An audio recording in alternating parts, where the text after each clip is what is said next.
Our next speaker is Sam Peterson, Massey University, who will be speaking about mastitis in sheep. Sam is a senior lecturer at Massey and an expert in sheep lactation. He will be presenting some of his findings from work that he is currently doing on the study of sheep mastitis. Welcome, Sam. Thank you. So, mastitis is something that has not been studied adequately in New Zealand, and so that's really just basically what I want to tell you. I want to tell you a little bit about the history of mastitis research in New Zealand and where we hope to go. I've got some assistants, some helpers in there. Brad Nieper did most of the legwork, and Mark Collett is a pathologist, and Alex Grinberg is a microbiologist. Quinn Liven was working nearly 50 years ago. He did a survey of sheep in the lower North Island, looked at nearly 20,000 Romneys, and found the mastitis rate was less than 1%, 0.6 to 0.7%. Clark did a survey of many more, but he didn't look at them. He just did a survey of farmers, asked them questions, and again found that the incidence of mastitis was around about 0.6 to 0.7%. And I suspect that's why no one bothered to do any more research in mastitis in sheep. Now, this is not dairy sheep. These are just, hill country sheep. Of interest to me, though, was Skirm in 1970 noticed this thing or reported the instance of something called hard udder. And he pointed out that these animals that had hard udder didn't produce any milk and was probably a large, he suggested that it might be a significant cause of lamb deaths. So over my 30 plus years of milking sheep for research trials, I observed and quietly recorded over 700 ewes, 5% of them turned up with hard udder. That is at least one gland which you can't get any milk out of at all. They were no good to me for my trials. I just gave them a shot of antibiotics and sent them back to the sheep farm. But I just luckily recorded the numbers. And so I have a value, which I think is reliable, at least for our Massey flocks, that say 5% of ewes present with hard udder in early lactation. That raised the question in my mind as to what's happening out there in the industry. Are there other sources, other causes of mastitis? And so we decided to look for more information. In 2013, at a veterinary conference, some of my colleagues at Massey presented a paper where they studied intensively a small flock of Poll Dorsets, of that 150 ewes, 13 had this hard udder thing, and when they looked at them in detail, they found that basically the udders were severely damaged. There was a lot of, there was a lot of tissue accumulation which was blocking the inside of the gland. So what it seems to me is this thing called hard udder is caused by bacteria which are blocking the gland. They're causing the production of connective tissue which blocks the ducts and including the teats, and it doesn't let the milk out. Subsequently, the milk is reabsorbed, the gland stops functioning, and the gland then feels soft. You can't find hard udder there. So you can't identify this thing later, but the damage has been done. What they concluded was that there's severe damage, more than one cause or more than one bacteria causing it, but that its occurrence is probably underestimated because you can't see it all of the time, you can't detect it all of the time, and they recommended that it should be checked for at culling time. But again, the problem is if you can't detect it at culling time, how do you find it? So I, along with Brad, looked at nearly 2,000, over 1,800 ewes. We used a Hecton sheep handler that you can see at the top there. We flipped the sheep over. On the top right-hand side, you can see what we expect to see in a fairly normal-looking gland at that time of the year. So 67's got about the right size. This one here, you can see a large amount of fluid in the gland. This is a month after weaning. That's regressed normally, and this one hasn't. Why? We don't know, and there were quite a few like that. This one here, you can actually see pus erupting through a hole in the gland, and over here you can see another big abscess on the gland. So these are the kind of things we're looking for. Most of them looked like number 67, but we found about 100 cases which we decided were suitable. Well, the ewes should be culled.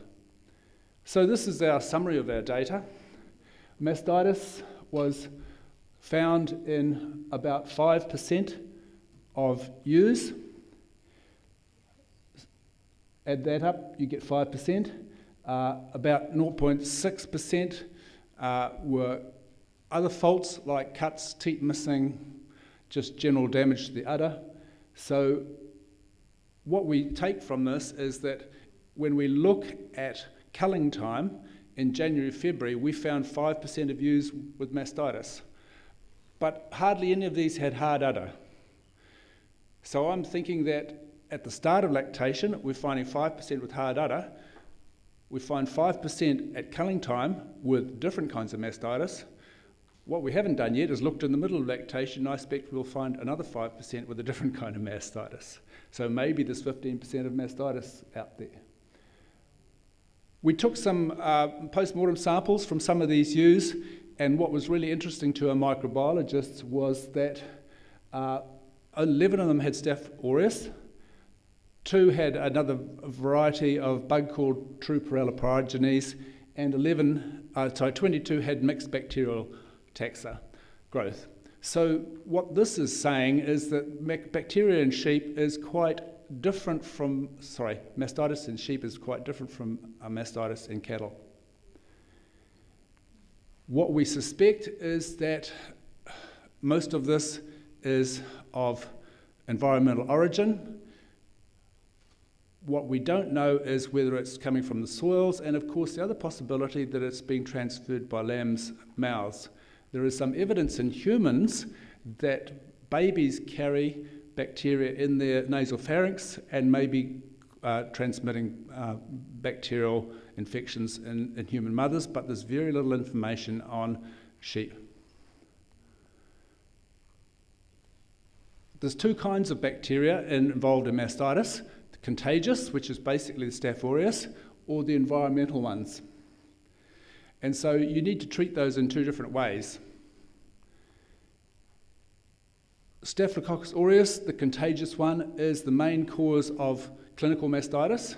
And so if you've got that in your flock, what you need to do is you need to isolate those animals and make sure that you have perfect hygiene in the shed so that you're not transferring that disease from one animal to another. Coagulase negative bacteria are the environmental ones, and they are the major cause of subclinical mastitis. Now, those of you who had anything to do with the cow dairy industry will know that subclinical mastitis is indicated by somatic cell counts, and people don't usually worry about them until they're very high. But, and I'll just step ahead into this little bit down here, overseas data shows that in dairy sheep, subclinical mastitis may be causing losses of up to 50% of milk yield. So we need to re-examine the whole concept of subclinical mastitis in New Zealand. We need to find out what its occurrence is and what effect it's having on milk yield. Getting back to the conclusions, any time that I've looked, I've found 5% of ewes that have mastitis, and I suspect that we need to look at multiple times during lactation, and that we need to look for different kinds of bacteria and different kinds of mastitis at those different times. There has been no research done in mastitis in sheep dairy, to my knowledge, and certainly nothing published. So dairy sheep, it's wide open. We've got the opportunity or the need to go out and find what is happening in terms of what species of bacteria, when they are detectable, what to look for at different times, and then we can start thinking about what treatment regimes may be put in place. Just a couple of other things that I think are worth thinking about, again from overseas data. If your ewes have previously suffered from pregnancy toxemia or trematode infections, then they are more susceptible to get mastitis at a later date. And maybe that's something we haven't thought about. What other things may be predisposing to mastitis? So the summary of my story is that we know very little about mastitis in hill country sheep in New Zealand. I've done a look at one flock.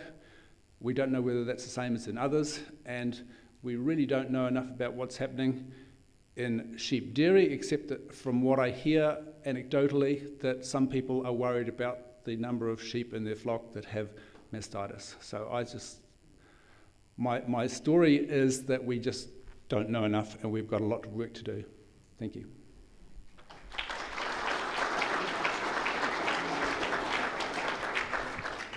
Thank you, Sam. We have a question over here. Hi Sam, Michael from Australia. There's a fellow over in Oz that we've been speaking to quite a bit called Stewie Barber. Yeah, I know about Stuart. Yeah. Yeah. So we've had long conversations about this. We're really interested in the cross contamination from lamb to ewe and then ewe back to lamb, and we think that it's quite interesting that a couple of the suspects, a couple of the bacterial suspects, like Mannheimia and Trupperella, are also culprits in pneumonia in lambs. Yep. And so I'm just wondering if your research is able to cross over, given that the same bugs are responsible for possible mastitis and pneumonia, and wondering if there is crossover, especially when starting to think about vaccines and treatments. That's essentially my question. So the answer to your question is my previous research can't do that. This has just been a preliminary look-see.